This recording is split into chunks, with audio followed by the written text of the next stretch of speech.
మెదక్ జిల్లాలోని SC మన్యకులం certificate జారీ కోసం జిల్లా అదనపు కలెక్టర్ నగేష్ కు వినతి పత్రం అందించిన మన్యకుల సంఘం రాష్ట్ర నాయకులు. మన్యకులానికి ప్రభుత్వం కేటాయించిన ధృవీకరణ పత్రాలు వెంటనే అమలు చేయాలని మన్యకుల సంఘం జిల్లా అధ్యక్షులు సుధాకర్ ఆధ్వర్యంలో అడిషనల్ కలెక్టర్ నగేష్ కు వినతి పత్రం అందించారు. మెదక్ జిల్లాలో మండలాల గ్రామాల వారీగా మా మన్యకులస్తులు ఇంటి పేరుతోటి సహా జాబితా సేకరించి అందిస్తున్నామని, వాటి ప్రకారం సర్టిఫికెట్లు జారీ చేయాలని కోరారు. ఈ కార్యక్రమంలోని నాగభూషణం, వెంకట్, నాగరాజు, సంఘం నాయకులు తదితరులు పాల్గొన్నారు.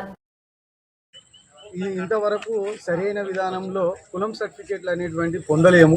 కానీ ఒక తాటిపైకి వచ్చి మన్య కుల సంఘాన్ని రాష్ట్ర స్థాయిలో ఏర్పాటు చేసుకొని మన్య కులస్తులు ఎక్కడెక్కడైతే ఉన్నారో వాళ్ళందరినీ గ్రామాల వారీగా మండలాల వారీగా కలుపుకొని సర్టిఫికేట్స్ ఇవ్వాలి అనేటువంటి ఉద్దేశంతో ఆ సమాచారం అంతటితోటి ఈరోజు మన కలెక్టర్ గారికి సమర్పించడం అనేటువంటి జరిగింది. దీని ఆధారంగా కలెక్టర్ గారు కూడా మిగతా తహసీల్దార్లతో మాట్లాడి త్వరలోనే సర్టిఫికేట్లు ఇస్తామని చెప్పి మా యొక్క పిల్లల భవిష్యత్తుకు ప్రశ్నార్థకం కాకుండా వారికి నష్టం జరగొద్దు అనేటువంటి కోణంలో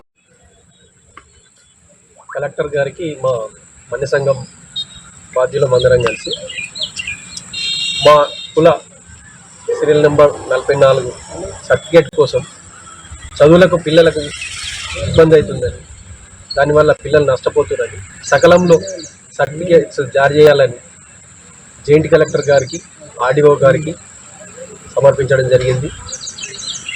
అందరికీ సకాలంలో వచ్చి ఆర్డీఓ గారికి, కలెక్టర్ గారికి ఇచ్చిన పెద్దలందరికీ కృతజ్ఞతలు.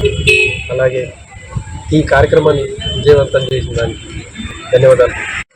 మా మన్య సంఘ రాష్ట్ర ప్రధాన కార్యదర్శి అయితే తరతరాలుగా మస్కూరుతనం అనేటటువంటి వృత్తితోనే జీవన విధానం కొనసాగిస్తున్నటువంటి మేము అత్యంత సమాజంలో వెనుకబడిన వర్గానికి కులానికి చెందిన వాళ్ళము.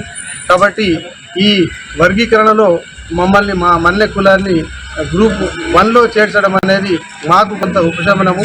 కాబట్టి ఈ 1% రిజర్వేషన్లో మేము చాలా కొంతవరకైనా అభివృద్ధి చెందామనేటువంటి అనుకుంటున్నాము. కాబట్టి మేమంతా కూడా రాష్ట్ర వ్యాప్తంగా ఐక్యమై మా మన్య కులస్తులు ఎవరైతే ఈ విద్యాపరంగా, ఉద్యోగపరంగా, ఆర్థిక పరంగా ఎవరైతే దీనావస్థలో ఉన్నారో వాళ్ళందరినీ కూడా చైతన్యం తీసుకొచ్చి ఈ రిజర్వేషన్ ఫలాలు అందేటట్లు చేయడానికి మేమంతా ఏకమై మా సంఘం తరపున కృషి చేస్తున్నాం. కాబట్టి అట్లా మేము ముందుకు పోతాము.